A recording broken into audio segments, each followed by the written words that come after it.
Um, Join at the leisure. I'll be back on in a few minutes.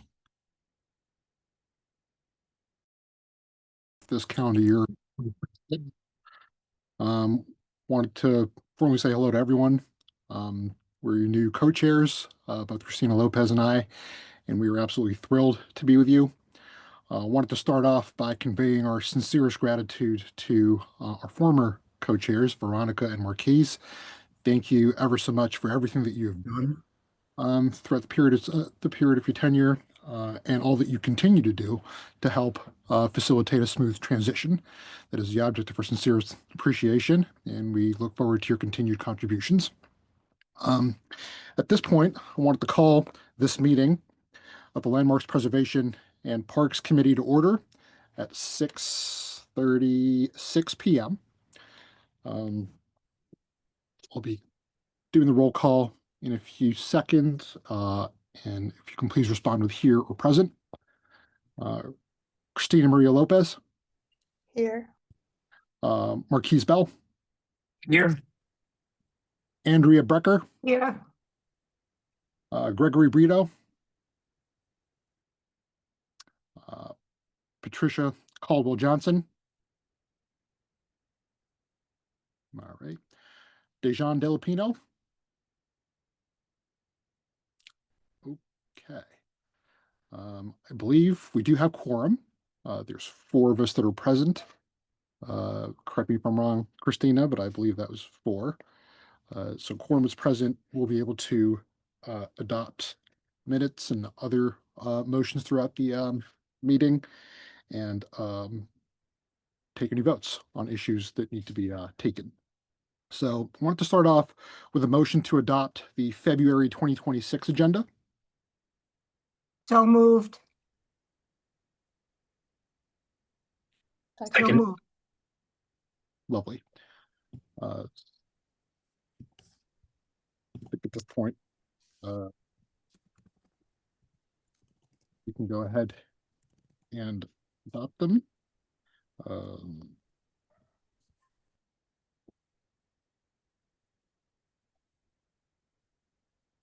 Wanted to pass a second motion to adopt the November and December 2025 minutes, which were sent earlier this week. So moved. Second. Lovely. Okay, looks like that passes too. Just as a point for future minutes going forward, of course, I wanted to note here for the record that we don't have minutes for January 2026 on account of the fact that there was no meeting last month. Just going forward, if we can please have our minutes reviewed as early in advance, and for any objections to be articulated as early as possible to give everyone the opportunity to participate in spirited discussion. This is something that we wish to invite and to hear from everyone from all sorts of different perspectives.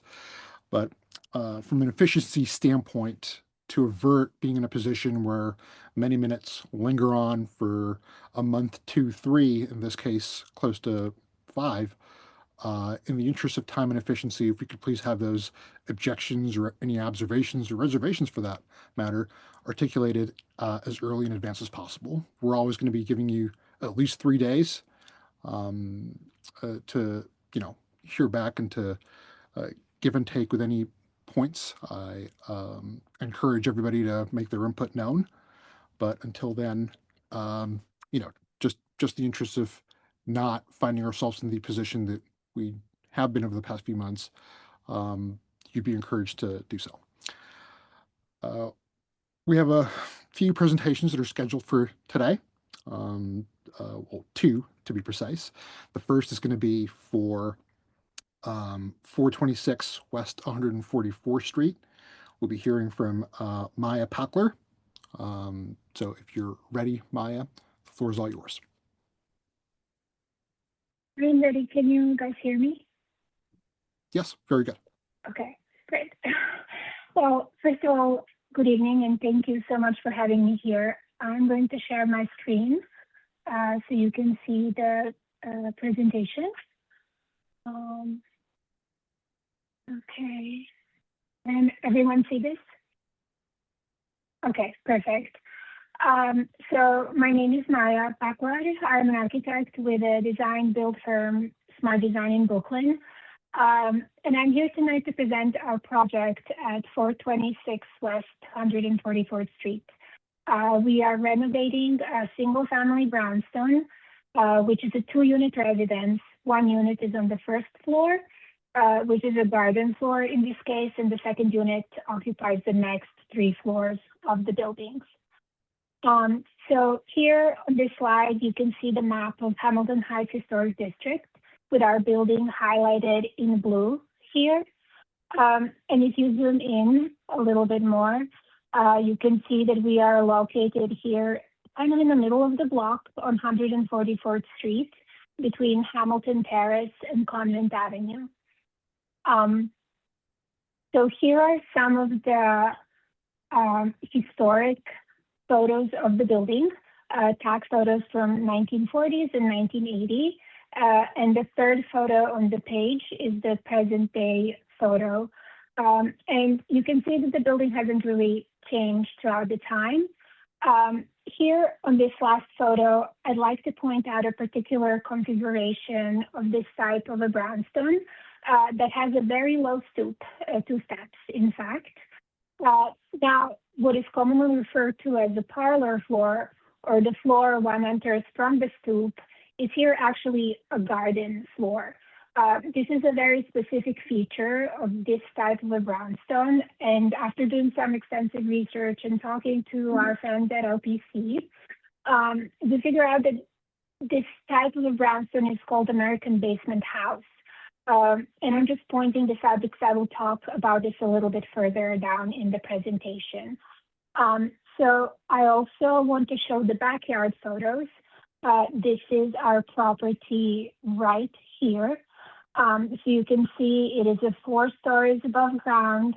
There is an addition here that particular L shape. It comes from this sort of addition here in this corner, and every house in this row has that same sort of configuration, and they're all mirrored like that. So this is our backyard, and we are proposing to add the deck here in this location.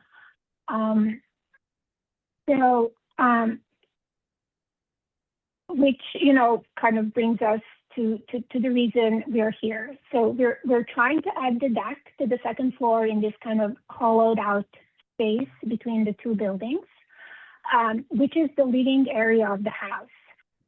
And it kind of sounds like it always has been the parlor floor of the house. It just happens that the second floor, which is a true parlor floor, is located at 13-foot-4 elevation, which is a foot higher than what the LPC can approve at the staff level, which is the reason why we're going through this process right now. But just to quickly walk you through the floor plans. So our first floor, which is also, the garden floor, you enter from a 2-step stoop, and then you come up the stairs that lead you into the living space of the second unit, which starts on the second floor. So you can see that the communicating stairs here is kind of pushed back to the center of the building, which is a feature that is, it is a common feature in these types of houses where the service areas have been located on the ground floor, like the kitchen and the service areas have always been located on the ground floor. And then the stairs are moved kind of into the belly of the building. So as you come up, the living spaces have the full exposure to the whole width of the brownstone, but also the exposure to windows that overlook the street or the backyard. In our proposed plans, this is the actual configuration of the building right now as well, of the unit, but we're just doing that renovation and we're trying to add this deck here. So as you come up to the second floor, there is a foyer which leads you into the living room on the right, which overlooks the street, and the dining room and the kitchen on the left, which overlook the garden, the backyard. So I will show you a rear elevation. So this is the existing condition of the back elevation. This is the first floor, second floor. So this is the area in question right here. This window here is the kitchen, existing kitchen window. This is the existing dining room window, which we are proposing to turn into a French doors that lead right outside onto this deck, which is 13'4" above the garden area, the garden surface.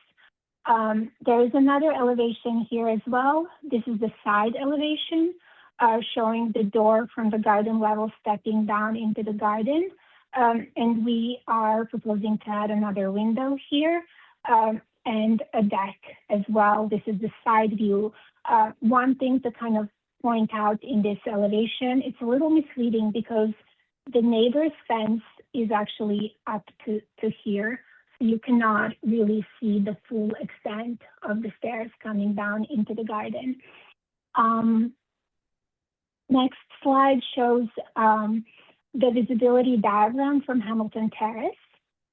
So this is if you're standing here and you can see that, you know, our building here, 426 West 144th, is kind of the sixth building. It's kind of further away from Hamilton Terrace. So LPC concern is the visibility of the deck from a public thoroughfare at Hamilton Terrace. It is hard to see from this angle, but on the next slide, I have a real live photos that kind of help explain the situation a little bit better. So here are some photos from, you know, different vantage points from the Hamilton Terrace. The middle photo shows the angle where the deck is slightly visible from Hamilton Terrace. And it's really, you know, kind of right here. If you zoom in, you can tell that you would see a little bit of the guardrail of the deck at this height. But also what you can see is, you know, like you would really have to kind of look over the fence. And I've zoomed in. It would be hard to take a photo of this. And now,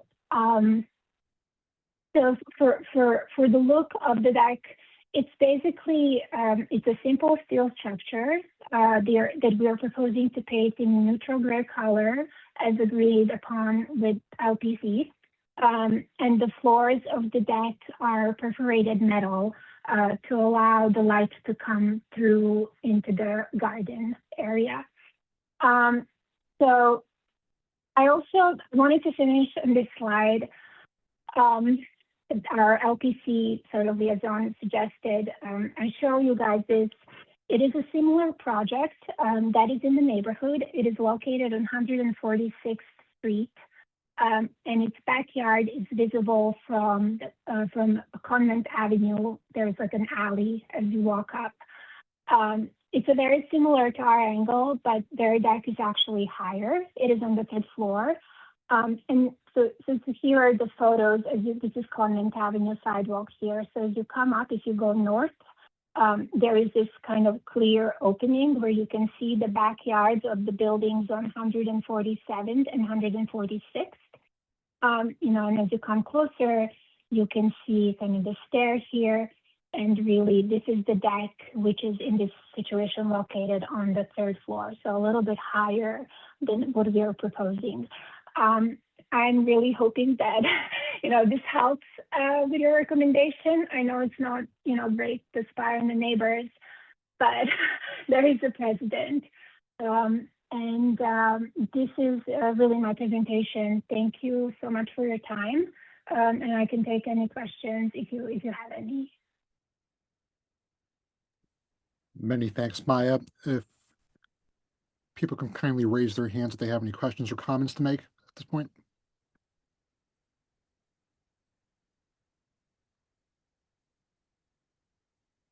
Yes. I think. Oh, I think Victor with his hand raised. Victor. Yeah. Yeah. I think he's muted. You Yeah, are Victor, muted. you're muted. Did you have a question or comment? How's that? Better? Yep. Can you hear me? Great, Yeah. yes. Yeah. Okay, yes. I can- My question, the building is on 144th or is it on Hamilton Terrace? Trying It to, is on 144th, yes. So you Okay. entered the building from 144th Street, but this alley here of the Right. backyards is visible from Hamilton Terrace. okay, So the deck actually goes in this location right here. So if you are Okay. standing on Hamilton Terrace, there's a little angle where you can see it from, or just the frontage of it. You would be able to see the guardrail if you look really hard. right. Okay, I saw Children's Art Carnival, is that building right there, I believe? Yeah. Yeah, so this is a little misleading. North is, in this direction. So this Right. is West 40. So if you wrote, yeah. Convent Avenue is right here. There, and Hamilton Yeah. Terrace. Okay, now the people next Hamilton Terrace door, is right. have the neighbors been consulted next door as far as them losing light onto their side? Because you're very close to the building next door. Have they been consulted about losing light with this terrace? What's the neighbors? Uh, they haven't been consulted. No, we haven't talked to the neighbors. But if you look at the photo of this yard, Mhm. this is the fence that divides the backyard of 426 and 424. Right, The deck would be located right here in this location. So there is already this large fence, and it's kind of tucked in. This is their basement window that has. I'm sorry, this is the garden floor window, but the right, deck we are proposing, it has perforated metal floor like this. So okay, you wouldn't really lose, it would allow the light to go through, but also this area, this kind of tiny corner is always in shade Oh. because of the proximity of the other buildings. So, so we don't believe it would be such a predicament for the neighbors. And what's the height limitation, LPC? The height limitation, yeah, Mhm. the height limitation is 12 feet And you want for to, the how far? parlor floor. Yeah, our height would be 13 feet and 4 inches. Okay, I got you. Okay, thank you. Thank you, Maya and Victor. Is there anybody else with any comments or questions? Heather, please feel free to unmute yourself. Okay, thank you. Let me just do it right here. My question is, let me make sure that I'm not double. I believe you're muted right now. We don't- Heather, we cannot hear you.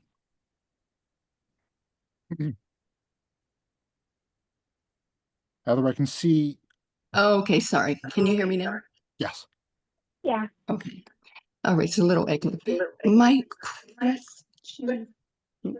question is, there was a prior application, and the prior application was 2605758, and it also listed a rear deck.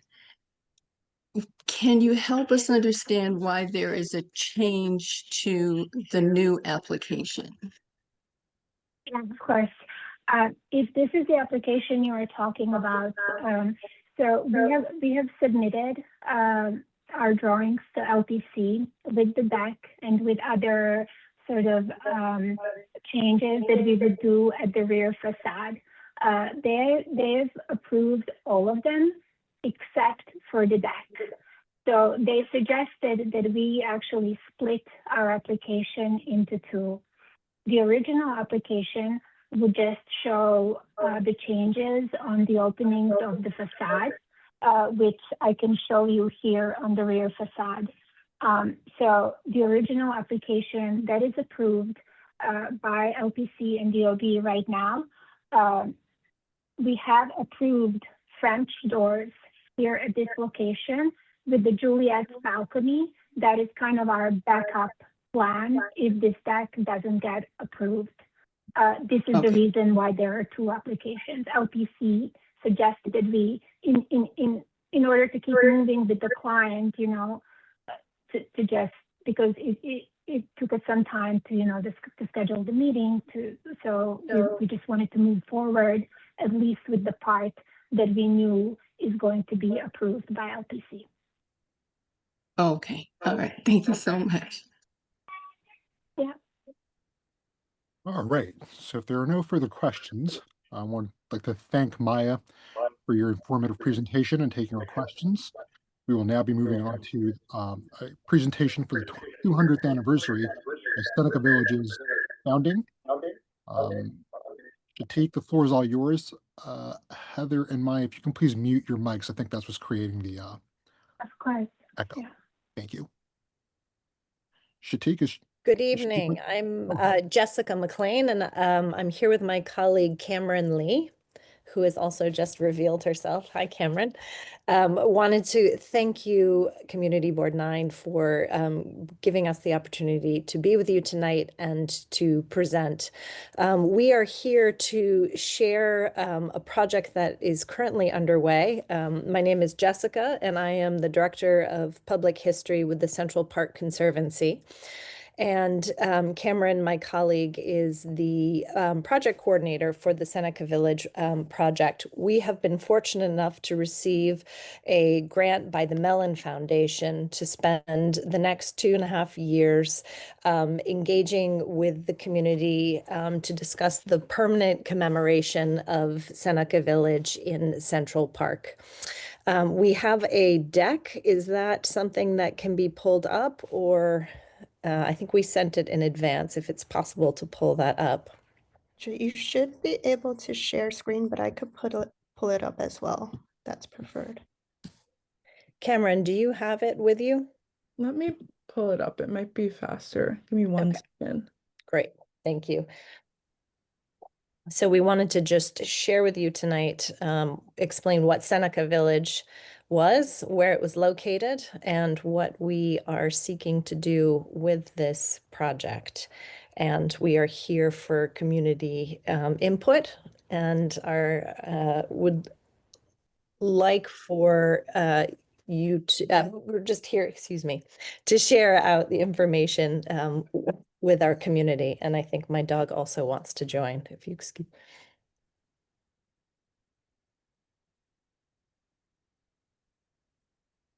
Sorry about the delay. Give me one second. I'm just pulling it up here. And then I can share my screen.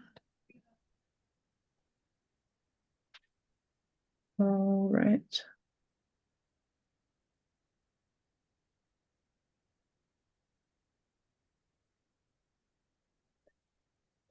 Can we all see this? Yep. Okay, great. Right. Thank you. Cameron, can you move to slide number 2, please? Oops, sorry about that. Yes. So before Central Park was built, the landscape along what is now the park's western perimeter, from approximately West 82nd to 89th Street, was home to a predominantly African-American community known as Seneca Village. 2/3 of the community was Black and 1/3 was Irish. And so this image here is the contemporary park. If you can see my pointer here, we have the reservoir, the Jackie Onassis Reservoir. And this overlay here is an 1856 survey map that shows the buildings associated with Seneca Village. Here is 82nd Street down at the bottom, stretching north, the village stretched north to 89th Street. The community had 3 churches, a school, and high rates of property ownership, which in some cases made owners eligible to vote. And when the city acquired the land for Central Park in 1857, its residents were displaced and subsequently forgotten. Cameron, can you switch to the next slide, please? Thank you. So I just wanted to show you here. This is the 1856 map that I was referencing. And this top image illustrates the entire park as you know it today. And in 1856, the pre-park landscape was home to about 1,600 residents who were spread across these 800 acres. If you look at the arrow here, the dashed line, this takes you to the area I just highlighted. And oh, thank you. You're not seeing my cursor, are you? I'm so sorry. Thank you, Cameron. And then the call out box at the bottom just takes you into a closer view of the village there. By 1855, it was home to approximately 225 residents, representing about 50 families. And it was the most densely concentrated part of the lands that were then taken for Central Park. So I'm going to turn it over to Cameron now, who's going to share with you share with you about the project we're undertaking regarding the permanent commemoration. Yes, thank you so much for having me. As Jessica said, I'm Cameron Lee. I'm the Seneca Village Program Coordinator. And just to carry on what she set up for us, that Central Park Conservancy received a grant from the Mellon Foundation last year to work towards the permanent commemoration of Seneca Village in the park. And so the long-term goal of these 2 or 3 years of programs is to design a permanent commemorative element for Seneca Village in Central Park that celebrates the history, inspires reflection, and publicly situates it as a site of significance in American history. And to do that, we've been engaging partners and community stakeholders such as yourselves to share about the history, get everyone on the same page, and build kind of a shared foundation of what Seneca Village was, and facilitate conversations about why it matters and what we're honoring and what we aim to achieve with this permanent commemoration. And for a little more context, we officially launched the project in March of last year, which 2025 was the 200th anniversary of the year of Seneca Village's founding in 1825. And so we've held several programs since then and will continue to do so that deepen awareness of the community and encourage new thinking about commemoration and discuss how race, history, and public space intersect. And so as you can see here, the top left and bottom right photos are from our Juneteenth in Seneca Village program from last year, which has run several years now at the Conservancy, but last year was folded into this new project. And at this event, which was held on Juneteenth in the Seneca Village landscape in Central Park, we invited poets and performers, musicians to come to the park and share their spoken word and their music that was creatively interpreting the history of Seneca Village. And these 2 photos, top right and bottom right, are from our Founders Day program, which we held in September of last year to celebrate this 200th anniversary founding at Mother AME Zion Church in Harlem, because AME Zion Church, or members from the church, were some of the first land purchasers in what would become Seneca Village in 1825. And as Jessica mentioned, we're really here to kind of give a very short overview of what Seneca Village is and also invite you all to join the project in whatever way you're interested in, to visit our website, centralparknyc.org/Seneca Village, and learn about our upcoming programs, review recaps, and look at photos of past programs and watch videos of past programs. You can fill out our survey, which asks questions about Seneca Village and commemoration, and ask for your opinion on how you'd like to see the community commemorated and honored in the park. And you can sign up for a Seneca Village tour or a free Seneca Village tour for educators. And just to close out on the note that we are really interested in this project in looking at memorials or monuments or commemoration in a non-traditional way and not necessarily recreating a statue or something that's a familiar way to commemorate a community, and instead looking towards the landscape that's there and the landscape in Central Park and the features like rocks and the spring that were in Seneca Village when the villagers were walking around and that are still there today. And the only way to create a form of commemoration that really honors the community and also reflects kind of what our community wants to see in the park is to solicit feedback and for community members like you to join our programming and share your thoughts. And so really excited to present, and we hope that you all share this with your family and friends and join us for our future programming. And I will drop in the chat the project email address, and feel free to reach out if you have any questions. Thank you so much. Many thanks for your informative presentation and for taking an interest in enlivening the memory of Seneca Village. Many people don't seem to realize the wealth of history that is there and how that connects to the present. I have an equally immense interest in ensuring that a second rendition, if that does not take place under different guises. Um, so many thanks for raising the issue. I see that Patricia has a question. Ms. Culva, whenever you like, you're more than welcome to unmute your mic and ask your question. Patricia? Great, thank you. Can you hear me? Yes. Thank you very much for that presentation. I thank you very much.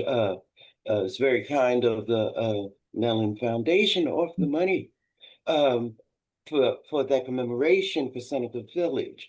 My interest in this, as well as anything that represents Black history, since we are in Black History Month, is that we no longer can allow the narrative of our story to be told by just anyone. And I'd like to know, what historian, Black historian, do you have in order to validate this commemorative gesture of whatever it will be that you're doing? Do you have an historian on hand? Yeah, thank you for your question, and I appreciate you asking that. The work that we are doing is there are a community of scholars and historians who have been engaged in this work. A public historian named Cynthia Copeland, who was formerly at the New York Historical Society. She is a Black historian and public historian. She helped do the initial research on Seneca Village and bring this story to light through an exhibition, and we are continuing her work.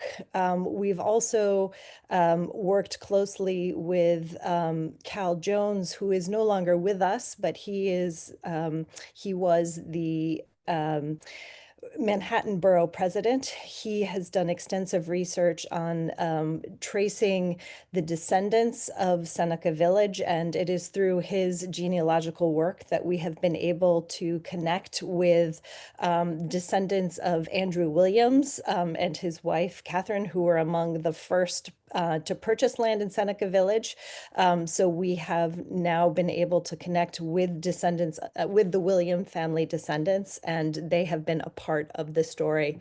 So it's really a collective research effort with a number of different individuals contributing to that work. So Cal Jones is no longer with you. So the only one that you've mentioned is actively is Cynthia Copeland. Are there any other historians that are actively working with you in this venture? We welcome we welcome participation.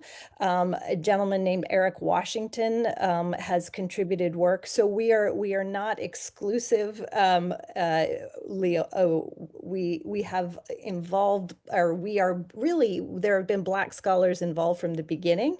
And it is, and I think that's represented in the work that we're doing and in the presentations that we are giving publicly. We are giving voice to these researchers. So for example, the picture that Cameron showed of our Founders Day event, you saw on the stage Cynthia Copeland. You also saw our colleague, John Reddick, who is not able to be with us tonight, but he's an integral part of this project as well. Great, thank you. I see that Shannon Richards has a question for you. Shannon, please go ahead and unmute your. Good evening. Can you hear me okay? Yep. Yes, thank Wonderful. you. Thank you for coming to our community board and sharing this information. Can you help me recall, if I remember correctly, sometime in the last 3 to 5 years, it feels like Central Park did another commemoration of Seneca Village. Throughout the section where the village was historically located, there were a number of plaques for walking along and reading.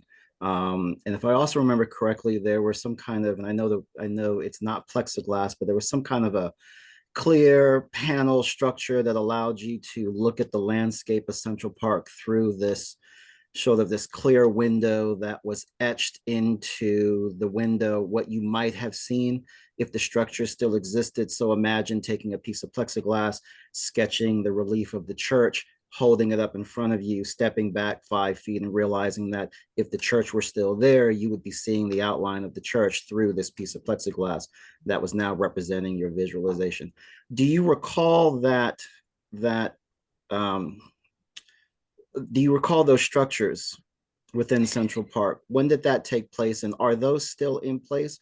Because if I recall correctly, they were to be removed. Is that correct?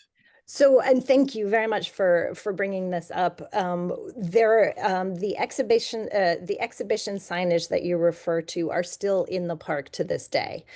So if you were to go and enter at 85th and Central Park West, you would find the first kiosk, and that will navigate you through the park. And each kiosk gives you different aspect of information about the community, families who live there, or more information about the church. We are presently refurbishing the playground at 86th Street. So some of the signage has been temporarily moved. It's not been removed. It's just been relocated. So that signage is still there. The website that Cameron provided, there's information about where to find that tour. And then there's a PDF that's also online of those exhibition signs. So that information lives on our website. I can't speak to the plexiglass interpretation that you spoke of. I'm not familiar with that interpretation or intervention. And one thing that maybe, Cameron, could you put this in the chat? We are working with a group called Envisioning Seneca Village, and they have created a 3D visualization of the community, of the buildings in Seneca Village, based on the documentary research that has been done. So that is one way to visualize it. Part of our efforts and our community programming is going to be around different ways of visualizing the community and understanding what we've learned through the archaeology of the site, and other ways of understanding what the community, what the village looked like physically, and learning about the individuals who are there. So that's in part is why we're coming to you, is just to take a look at our website. We'll continually post new programs as they are developed and public, and starting up probably in the fall, if not sooner, we'll be doing a monthly series of talks about different aspects of the community. So this is stay tuned, check out our website, join our mailing list. There's a place to join our mailing list, so you'll get that information directly in your inboxes as well. Thank you. Many thanks for that information and all the hard work that you have and continue to put into this. I would strongly encourage everyone to participate, go have a look, and benefit from the insights that we can. Before I move on to announcements, I just wanted to confirm with Heather and Annette that both ladies will be will continue to volunteer to visit, because I do believe that Maya had requested our presence for the 426 West 144th Street rear yard edition. If I can kindly have Miss Jason and Miss Robinson confirm their availability for that.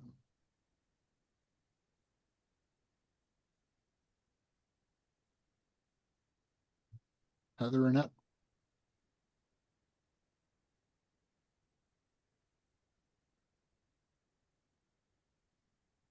I'm not sure I understand the question. Oh, so I'm reviewing email, earlier correspondence that was forwarded about your presence for what was it, Marquise? Yeah, I can come in and help out here. Hey, Maya, hey, Heather. So we're looking at it. So Maya, I know you wanted to give the presentation, just of the property now and the extension of the deck. Question I have is it specifically for LPC to kind of get approval from CB9, or is the next step that you're looking for someone to come out on the site visit just so we can kind of look for it? From what I understand, It's from what they told really, me at LPC, is I guess you're supposed to give them your recommendation on whether or not the project should move forward. And then after that, they have scheduled another meeting for us on January Correct. 24th, where we would present this same presentation. That is my understanding. Got it. Correct. And then, Mhm. yep. And then Heather, I know you have the history of this one. I know you were going to jump in just a second ago if you want to. I'm not sure if you can hear me. I didn't hear. When is your presentation before LPC? January 24th. You said January, we're now in February. So you've already presented? Oh, I'm sorry, February 24th. Okay. Yes, February 24th, yeah, I'm Okay. sorry. Right. I can help in any way that seems appropriate. But generally we do site visits before, and we look for applicants to post the hearing notifications at the property so that your neighbors and anyone who wants to comment has the opportunity to do so. Okay, and this is for the LPC hearing. Yes, For the I mean, upcoming, okay. we've missed Landmark today, parcel. so if you want to post prior to the LPC hearing, I think that would be helpful. I think Victor asked a very good question. We generally like for your neighbors to know what's happening next door to them and within the Mhm. same block, And or, how, you know, working with neighborhood block associations, etc. okay, and how do we do this? We just do a flyer, or is there like Yeah, we have a form that can be sent to you so that you can post at the site what your plans are. okay, And you can at least post, you know, when the LPC hearing will occur. okay, and you can email me this form, Sure. or I can look it up somewhere, Yeah, whatever if is you want to easier. put your email address in the chat, I can, if it's acceptable to the members of the committee, then I'll be happy to do that. If Oh, if I'll you can work on please it. no send us the objection. form, Heather, if you can kindly send Christina and I the form to review beforehand. Yeah, Or you've received it, but I'm happy to walk you through it sure, yeah, so that you understand how it can best be utilized. no problem. And then Okay, great. I'll make sure that you get it. and then once the three of us have met or over a call, we could discuss that over a call too. We will then reach out to you, Maya, with that form. And Okay, and you have my email because Marquis copied you on some of the correspondence. yes, I believe so. Okay. Okay, Alexander, hi, this is Annette Robinson. I'm Oh. just sitting on the meeting, and you mentioned my name in reference to. Oh, yes. Good evening, everyone. Yes, so I mentioned your name because as discussed with Maya, the LPC hearing I believe is going to be on the 24th, and before we could weigh in with an approval or a different outcome, we'd require an on-site visit. And from correspondence that I reviewed earlier, there was some question about whether Heather and yourself would be willing to volunteer in that capacity. No pressure. Okay, as a former member co-chair, yes, we were in the process of doing an on-site visit. I know I did not get an opportunity to do that. And at this time, unfortunately, I'm not available for an on-site visit, but it is something that is supposed to happen prior to these folks having their LPC hearing. Noticed, understood. Thank you very much. Okay. I'm happy to meet anyone at the site and, walk you through is. Sure. And I encourage anybody, in addition to, of course, Heather, thank you very much for volunteering too. Um, Go to the site and review it to enable us to make a better decision as to whether to move forward with an approval or not.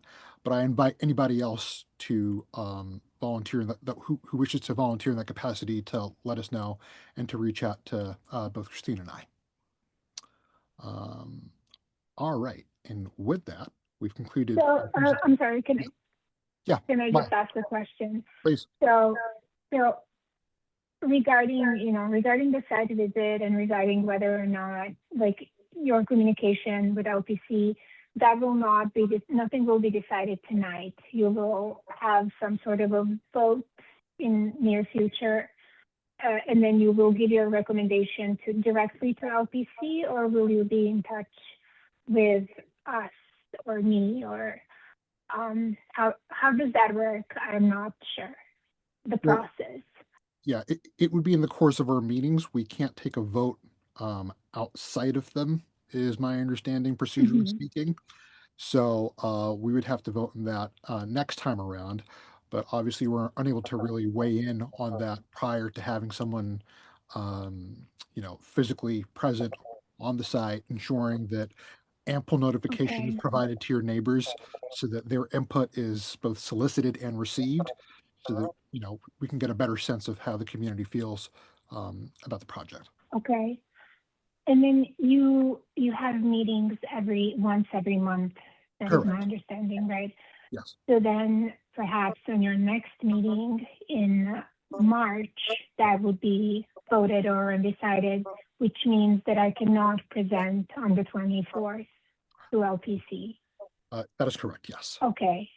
If as a Okay. prerequisite to your presentation, you need an approval from us before February Yeah. 24th, that will not be possible because we do need some time to Okay. deliberate. We need to give people the opportunity Okay. to provide us with their feedback, and we need to, most importantly, hear back from your neighbors and see how they feel about the project. Okay. Okay. Okay. Shannon, I I see understand. that you have a question. I do. And I don't mean to speak out of turn, but I'm known for doing so, and so I'm going to apologize ahead of time. There was not much cancellation with regard to this meeting back in January. I don't know if this presenter, this architectural firm, was affected at that time, but I suspect a number of folks were affected. I know our small group was. I've been to many meetings over the last several years. If I'm not mistaken, while it's not preferable, this vote can be visited during your executive committee meeting. Your executive committee meeting is scheduled for the 12th. The architects meeting with LPC is scheduled for the 24th. If there are no major concerns at this time other than perfunctory doing the on-site, as a member of the community, being respectful to those who come in front of this panel and come through our committee at large, I would encourage you folks to figure out how to get that on-site done sometime between now and the 12th, so that maybe during the executive board, you can review whether or not that letter of support would be available to her for the meeting on the 24th, which would reflect well and timely on our community and its execution. Thank you, Just a Shannon. consideration. I'm not opposed to ambitious efforts, but I also like to keep things realistic, and I want to make sure that we've heard from all the people that we need to hear from. So can't make any promises that we'll be able to do that. If all the stars do align, then I'm more than happy to have that issue broached at the executive meeting, and then if we could vote that swiftly and have all that information by then great. But as things stand, I think a more realistic assessment would be for March. But I'm not opposed to it, so I'll leave it at that. Patricia, I can see that you have your hand up. Thank Please. you. Thank you. Hi. I'm sorry. I would love to be able to take a walk through over there, and it happens to be my neighborhood. But due to the inclement weather and the fact that I'm not doing a lot of walking, especially in below zero or even below 20 temperatures, I can't guarantee you that I'm going to make it to do a walkthrough. But realistically, if we could just table this and you can reschedule for March, that's feasible. that's definitely feasible, and I would definitely be able between now and before our next general board meeting, or we'll make sure that I do a walkthrough. No Fantastic. problem. Love the Fantastic. neighborhood. Thank you for volunteering, Patricia. Mhm. Christine, if I can kindly have you just note that Heather and Patricia have volunteered to go on site and have a look for themselves. So And we will also be, that I make a motion that we table this until we do the walkthrough, till we take a look. well, we're not voting on anything tonight. Oh, we're not voting on Yeah, anything. so- Oh, okay. So yeah, we're not gonna, there's no need to table anything for the time being. But Okay, very good. thank you. Maya, yes, please. Yes, what is the date of your March meeting? Our March meeting is going to be on March 4th. March 4th. Okay. All right, thank you. Absolutely. All right, so if there are no more comments or questions, I'd like to move on to parks announcements and updates. If I can kindly remind all of our participants to limit their announcements to 2 to 3 minutes each. And we're starting off with, I believe it's Leslie Wright from the Denny Farrell Riverbank State Park. Leslie, are you there? He's traveling right now. Oh, okay. So next up, we've got Mallory Craig from the Greenhouse and Learning Gardens. Mallory? Okay. Next up, we've got Callie Tominski from the National Park Service.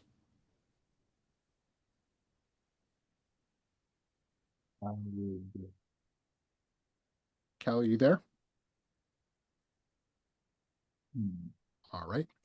Well, next up, we've got Community Gardens or Community Gardening Program. Ashley, sorry, I don't want to butcher your last name. Quinneke? Ashley, you there?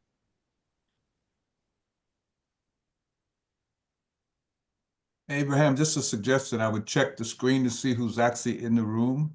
There's a lot of people you're mentioning are not there, so that might get Yeah. who's actually here, move forward with them. Sure. Okay. Mhm. Next up, we've got John Harold and Gary Ruffman. I can see that Gary Rothman is with us. So Gary Rothman is from Riverside Park and West Harlem Pierce Park. Whenever you're ready, Gary, the floor is all yours. Hey, not too much to report right now. We have all staff working on snow operations. Our staff is also helping out sanitation on details around the city with crosswalks, fire hydrants, and bus stops. But yeah, right now we're still in the middle of snow operation and trying to remove any heavy litter when we can. But yeah, not too much to report right now aside from that.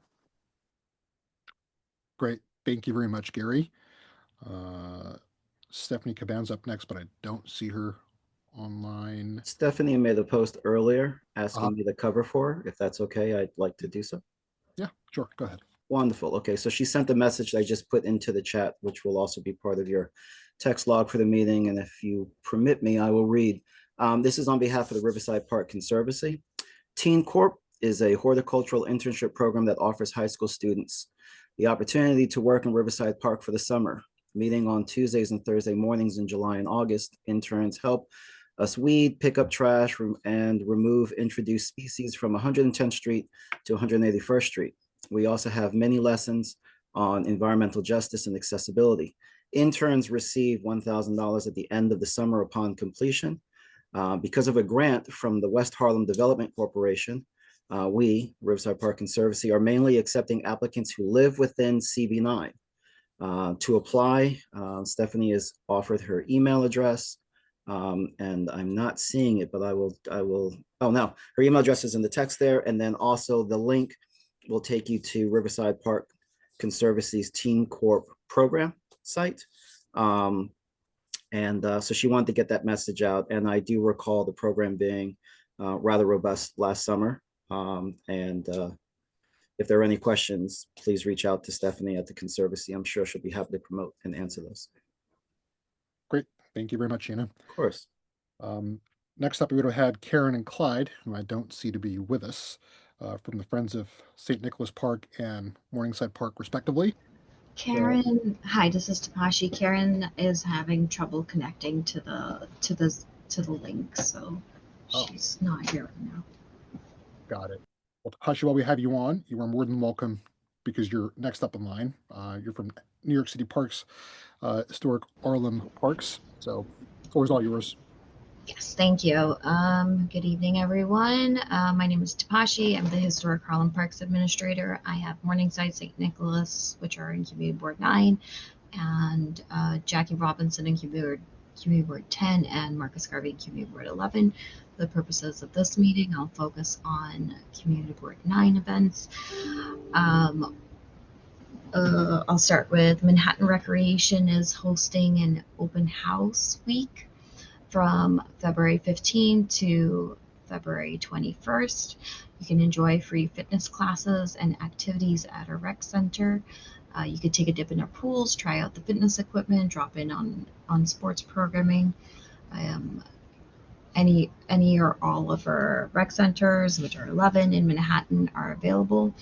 If you do choose to attend the open house weekend, you should plan to bring exercise clothes, a lock, and sign a waiver upon entry.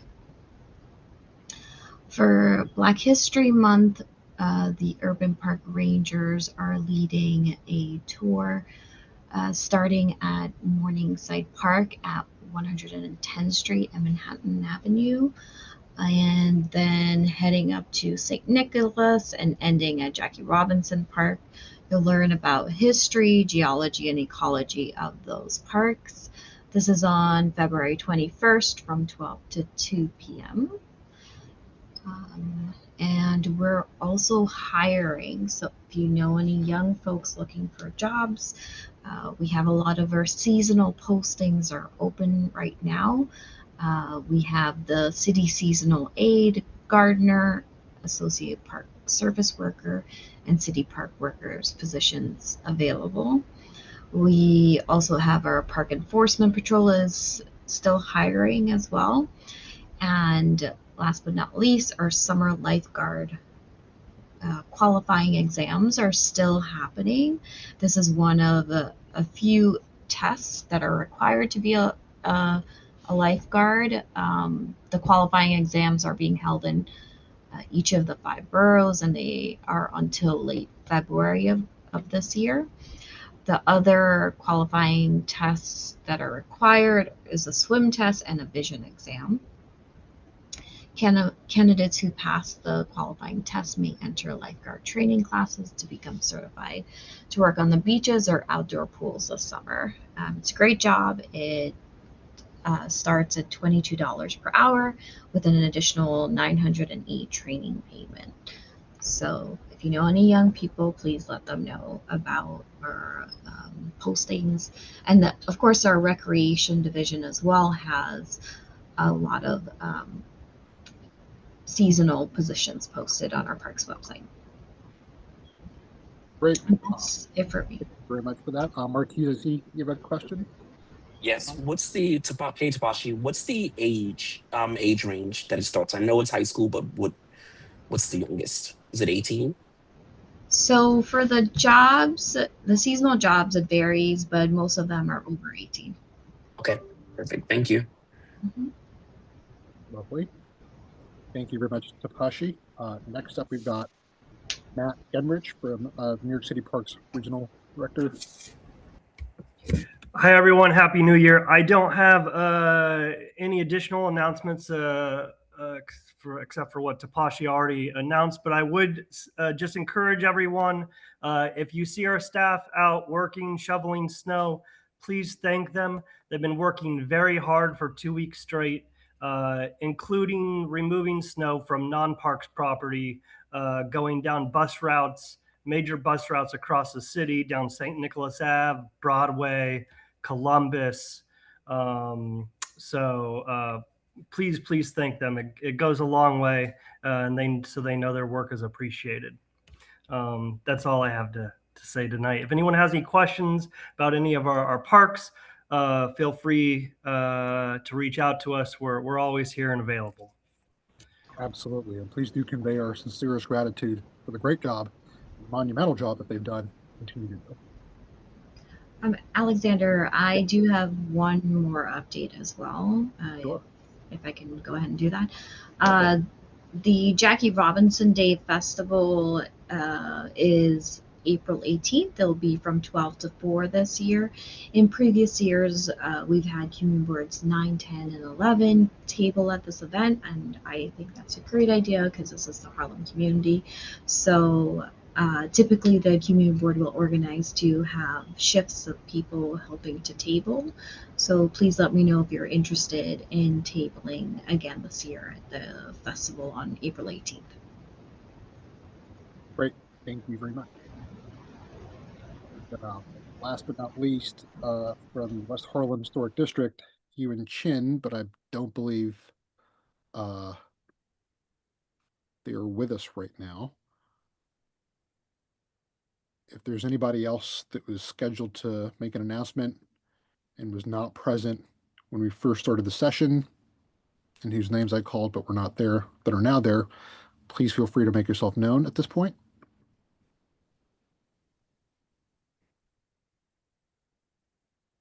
Going twice, 3 times. All right. Okay, so with that, I'll move on to say that there's no new business to be discussed per our agenda, which means that we revert to old business updates and action items. First up, we've got a review of the October and November 2025 LPC permits and violations for the Community Board 9 area. If I can have the PDFs pulled up, that would be very helpful for discussion. Second. Yep.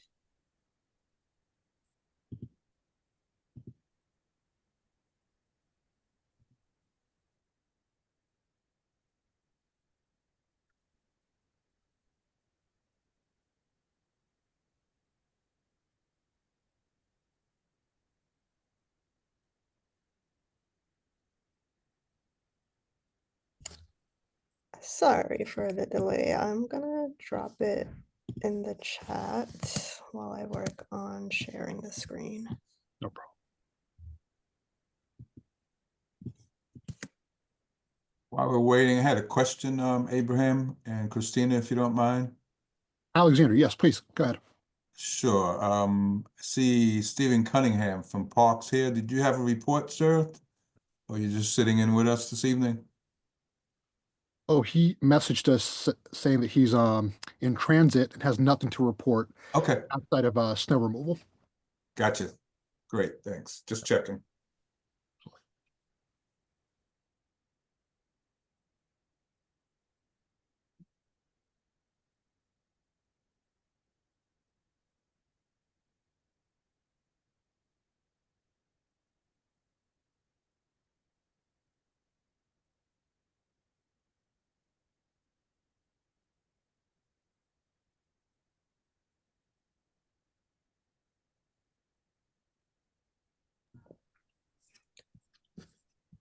All right. As Christina pulls up the screen, I'm happy to briefly read over what we have here. Just seeing now, the notes that I had were actually for January. Marquise, might you have the older file? Yes, that is actually for January. Let's go over October, November, because that's what we need. Let me just check to see if we have You want me to share the screen if possible, that from would what be, you just posted that would be in the lovely. chat? The one I Oh, just posted is yeah, that's the January. but January. We're looking for an older one. Sorry, folks, bear with Older us. here. Let's see. No, I have November. And October, right? Okay, let's see if I can get this going again.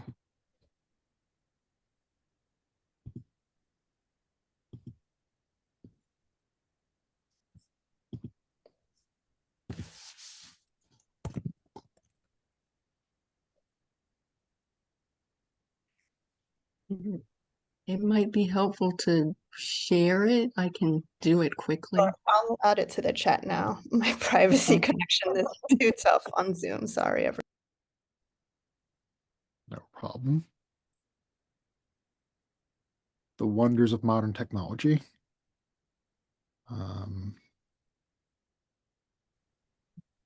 Good evening, everyone.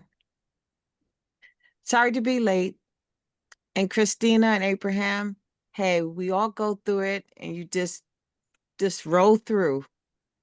And if it hasn't been said already, I'm going to keep saying it. Happy Black History Month. I have to always say that. All right, bye. Thank you, Monique. Hey, Monique, and while you guys are pulling up, I can give you a quick little rundown for everyone on things that are happening on Morningside Park on behalf of Clyde. So this year before this one, because now we're in February, we had our holiday tree lighting wrap, and it was really good. We have a couple events coming up later on. We're still waiting to see what's happening for April for Earth Day and for Father's Day basketball. But the most thing that we have right now is sort of a couple things where, excuse me, we're gonna have to park, and we're trying to revision exactly what we want to do this year. So we are sitting in a couple meetings. We have one more next month that we can kind of bring just up to date on what we think and envision for the rest of the year. Lovely. Thank you, Marquise.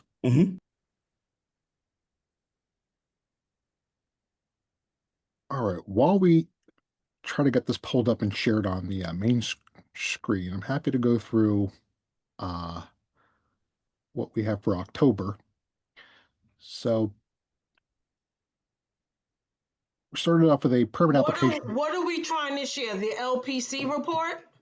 For October 25. Yes. The permits and violations. Is that what you put in the chat, Christina? Oh, that's Yeah. November. Yep. It says Yeah. November. I shared October and November, I believe, in the chat.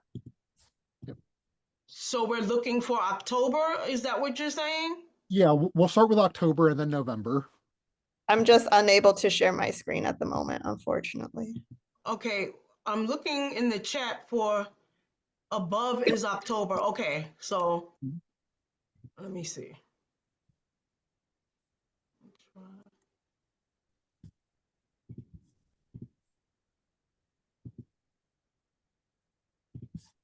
Can you see it? Just about. Yes, Yeah. it's pulled up. Now we see it.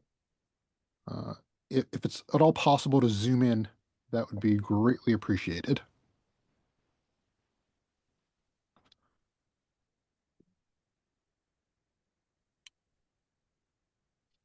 Lovely. Thank you ever so much. And from up on top, we've got started off with a permit application for a certificate of no effect. That was by, so the work type here is an amendment to a previously issued permit. We've got 3 certificates of no effect.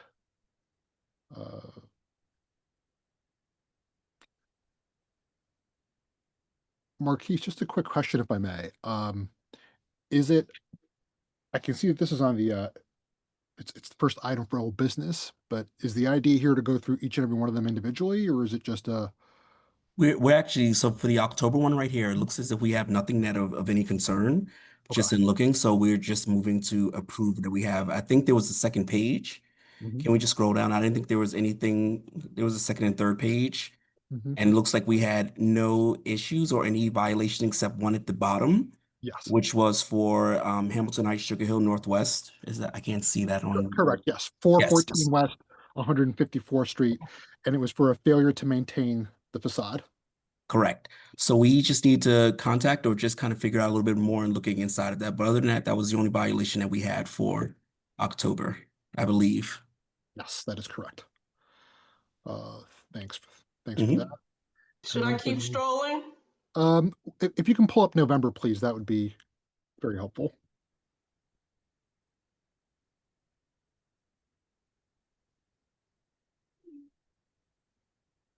And Ms. Prince, when you open it back up, you can press full screen.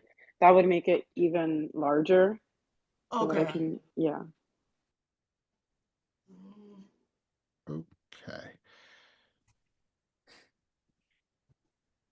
So November is even more brief. Now that I'm looking at it, there were no violations whatsoever for November 2025. Correct. Which I believe is good to conclude our review of the October and November 25 LPC permits and violations. Any questions by anyone before we move on? Okay, so next up, and last but not least, we've got to assign committee members to the historic structure decay concerns. Here we're referring to venues at 451 Convent Avenue, 726 and 722 St. Nicholas Avenue.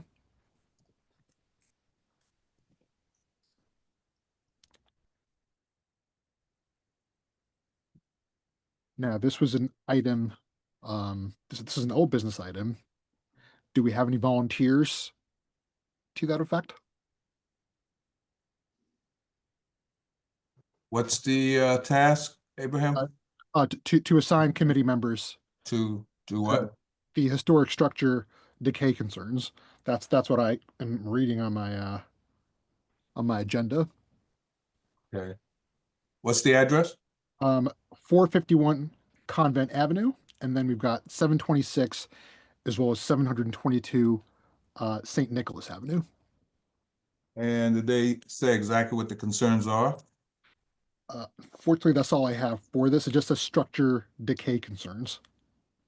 So you need volunteers to do a site visit? Right. Essentially, yes. Send me the address. I will handle it. Sure. I'm going to go ahead and add that to the chat.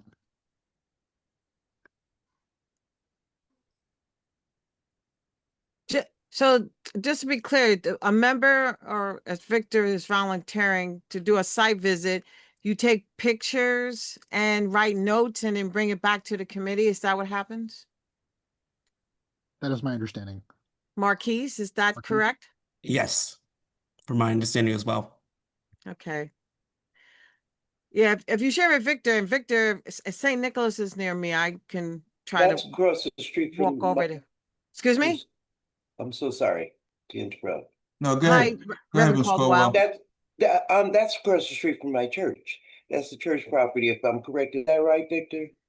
Oh, that is. Okay, so I would definitely take a walk over there and take a look, which was right around the corner from West 144th Street.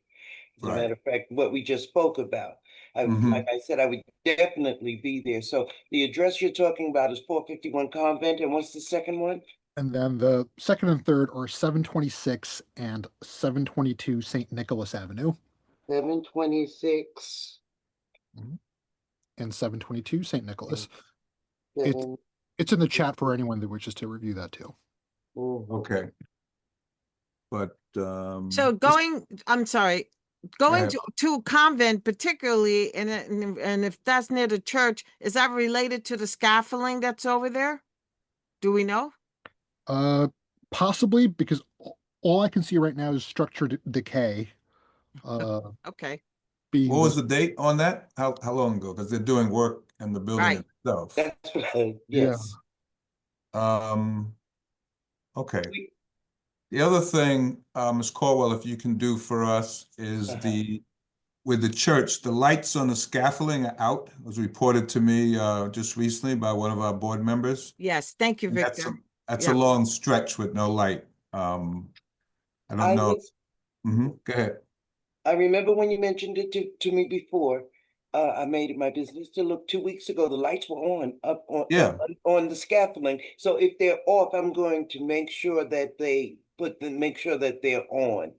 I'm sure due to the inclement weather, it's hard. We're having a hard time out there with issues of pipe breaking and whatnot. But for this particular structure that you're talking about on Convent Avenue, we are diligently working on repairs on the building, 451 Convent Avenue. Diligently working on it. Right. No, the lights were back on. They just went out recently because I walked there to examine when they moved the bench for the bus stop was moved. and the lights were on that day, and now they just reported that they were out. So it could have been Yeah. weather related or something like that. So if you can just give them a heads up. I'll give them a call. I'll give them a call tomorrow morning. Excellent. Thank you. Yes, Thank thank you. you. Yeah, I just walked by there. They're still out. So thank you, Reverend Caldwell. What I can do as well for this is take photos of these 3 sites and maybe a little blurb on whatever information I find. Okay. And we could share it next month, perhaps. Great. And to address a question that was just asked in the chat, is there an existing checklist for site visits? So thus far, I believe we have Heather, who's volunteered for the earlier task of a site visit to 426 West 144th Street, and somebody else, Christina, as well. I think also stepped up and volunteered. I thought it was That was me. Oh, That's Reverend right around the Caldwell. corner from Right. Convent Avenue. Oh, yes, perfect. So Ms. Caldwell is going to be also doing the same for 426 West 144th. And now for the 3 sites that we just mentioned, 451 Convent Avenue, as well as 726 and 722 St. Nicholas Avenue. Both yourself and Ms. Caldwell are expected to visit the site and report back for our next meeting. Okay. Who's doing the last 3? Abraham, I just want to be clear. Christina taking pictures? Yes, both Christina and Patricia. Okay, got it. Yeah. All right. So any questions, comments, concerns from anyone? Nope. Well, before I make a motion to adjourn, I'd like to remind everybody that our next meeting is going to be in person on March 4th, 2026, first week of March. And just to recall our votes from earlier this evening, there was a motion to adopt the February 26th agenda, passed with 4 votes, 0 abstentions and 0 oppositions. The individuals that voted were myself, Christina, Andrea Brecker, and Marquise Bell. And with the same composition of 4 votes in favor, 0 opposition, and 0 abstentions, we also voted affirmatively to pass the motion to adopt the November and December 2025 minutes and rotation of minutes. So I am just recalling that for the record. For the record, if I may, Yeah. I'm sorry for joining late. I was having a problem with my Zoom. But I'd like to make sure that my name is, it is noted, so noted that I am in attendance. And for all the votes that went through, you can put me as an abstain. Okay. Okay. Christina, did you get that? Yes, thank you. Yep. Lovely. Well, with that, if there are no more questions or concerns, I'd like to make a motion to adjourn the meeting. I'd like to make a motion that we adjourn this meeting. Lovely. Patricia Caldwell, that's me. Thank you, Patricia. So moved. All right. So with that, I look forward to seeing everybody next month.